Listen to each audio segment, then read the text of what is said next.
So joining us now from Capitol Hill is Bloomberg government's congressional reporter, Emily Wilkins. So Emily, thanks so much for being here with us on International Women's Day, of course, as we should mention. So tell us first, how different is this bill that's now going to the House different from what they had originally sent to the Senate? Well, there are a couple tweaks, and you really did hit on that main one, the supplemental unemployment insurance. In the Senate, it's only $300. The House, it was $400. When that initially passed, the big question was, are progressives in the House going to be okay with this change? But over the weekend, we saw a statement from the House Progressive Caucus saying while they weren't happy with the change, that they would be going ahead and approving the bill. That vote is scheduled for tomorrow. So then, Emily, what does this mean for getting help to Americans? When are they going to see the stimulus checks?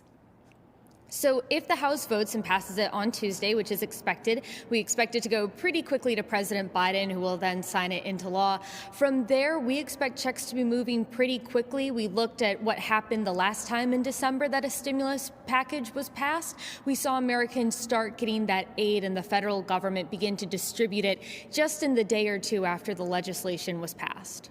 And I think, Emily, the big question here, too, when we look at how these senators voted, is bipartisanship dead? I mean, how is this going to work going forward for President Biden and the Democrats to, especially given their legislative agenda? I think that this vote showed just how difficult it is for both parties to work together.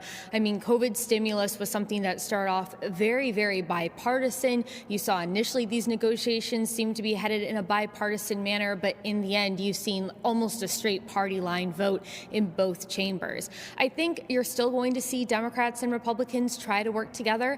The next big package that a lot of people are focusing on is infrastructure and transportation. That usually does have some bipartisan support, but I think it highlights just how difficult it is. You're at the point where you're starting to see more moderate Democratic senators start to say that they need to take a tough look at the filibuster. Remember, that is the Senate procedure that requires 60 senators rather than 50 to pass legislation. And then just finally, Emily, we want to end on this note about International Women's Day. President Biden is expected to mark the day by signing some new executive orders.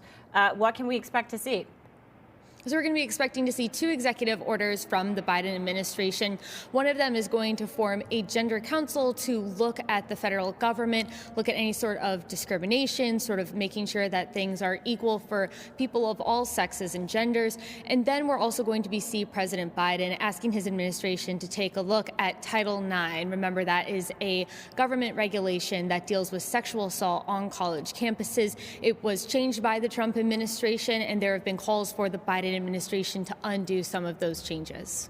All right, we'll leave it there. Bloomberg government's Emily Wilkins on Capitol Hill. Thanks so much for your time, Emily.